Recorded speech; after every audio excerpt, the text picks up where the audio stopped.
Good morning दोस्तों। तो आज है हमारा day 6 of summer vacation trip और अभी हम हैं दार्जिलिंग और सुबह सुबह हम रेडी होके निकल गए Japanese peace pagoda temple visit करने। हमारे ट्रैवल एजेंट ने हमारे लिए पहले से ही गाड़ी बुक करके रखी थी। 12,000 देने का फ़ायदा यही है। गाड़ी से उतरते ही हमको बारिश का सामना करना पड़ा और इसीलिए हमने पहले से ही छतरी लेके निकल गए थे।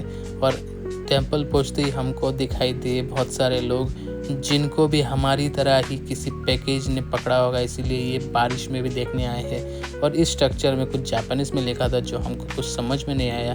तो क्या हुआ भाई, जापानीज़ टेम्पल तो विज़िट करेंगे ना। और साइड में देखिए छोटे छोटे पेड़ है जिनका नाम हमको नहीं पता और बहुत बड़े बड़े पाइन ट्रीज़ भी है इसके अंदर।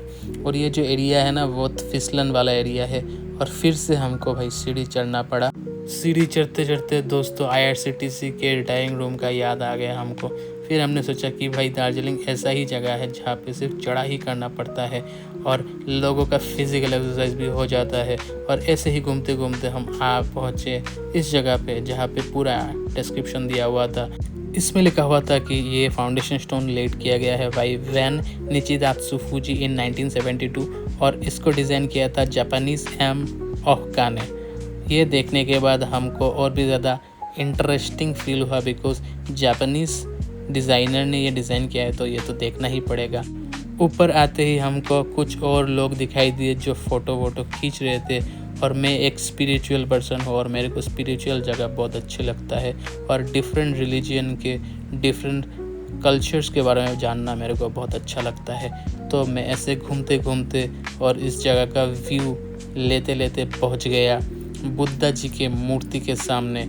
और इधर आके फिर से एक सीढ़ी दिखाई दिया हमको और उसके बाद ही हमको दिखाई दिए बुद्धा जी का गोल्ड प्लेटेड मूर्ति जो गोल्ड से पॉलिश किया हुआ है। और ये स्ट्रक्चर दर्शाता है सरमन।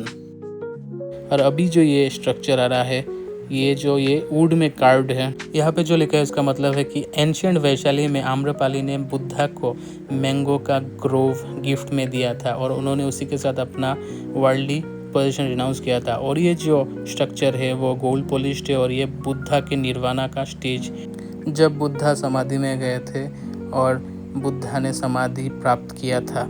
उसके बाद स्ट्रक्चर आ रहा है division and transportation of relics. Relics क्या है, जो पुराने टाइम का कुछ अनमोल चीज़ें उन सब को जब ट्रांसपोर्ट किया गया था उसका स्ट्रक्चर दर्शा रहा है।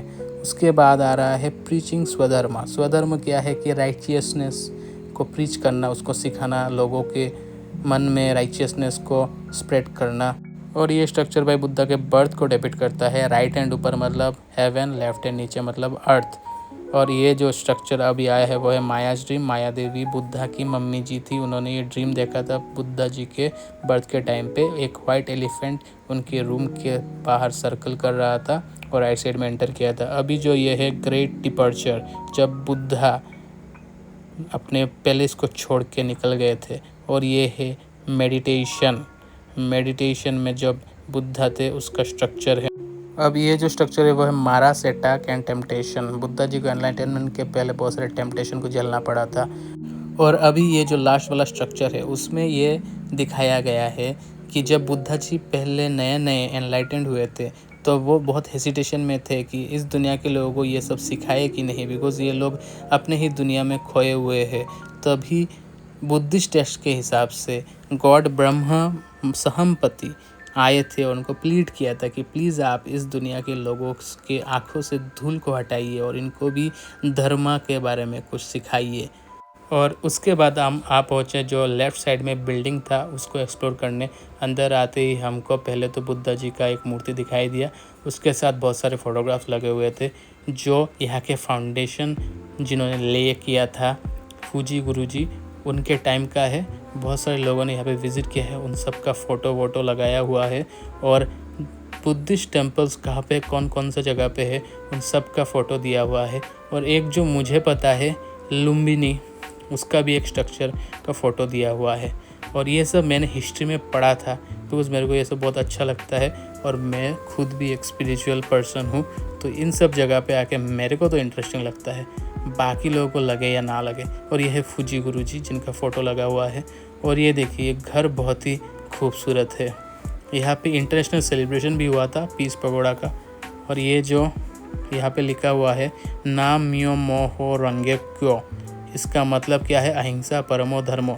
ये एक्चुअली एक बुद्धिस्ट प्रेयर है और ये चांट करते हैं बुद्धिस्ट लोग, और इसका अलग भी मीनिंग है। यहाँ पे देखिए no nuclear weapons in our beautiful world. हाँ भाई, न्यूक्लियर वेपन्स की क्या ज़रूरत है? बस पाकिस्तान को एलिमिनेट कर दो और न्यूक्लियर वेपन्स नहीं चाहिए। ऊपर आते ही मेरे को दिखाई दे बहुत खूबसूरत पेंटिंग जो पहले के टाइम का बना हुआ है, और बहुत ही सिंपल पेंटिंग से मेरे को लगता है इसको चारकोल से बनाया होगा। और ये पेंटिंग्स मुझे बहुत ही अच्छी लगी। और ये देखिए बापू जी का फ़ोटो, महात्मा गांधी जी, ये यहाँ पे विज़िट किए थे और ये फूजू गुरुजी के साथ मिले थे। यहाँ घूमते घूमते मेरे को नाम मियो मोहो रंगे क्यों का मीनिंग के बारे में बहुत कुछ पता चला। फिर मैंने गूगल भी सर्च किया तो मेरे को पता चला कि इसका एक्चुअल मीनिंग है कि डेडिकेशन करना है अपने लाइफ को ultimate truth of the universe को जानने के लिए। और ऐसे ही हमारा ख़त्म होता है पहला स्पॉट, और नेक्स्ट स्पॉट के लिए स्टे ट्यून्ड। Bye bye.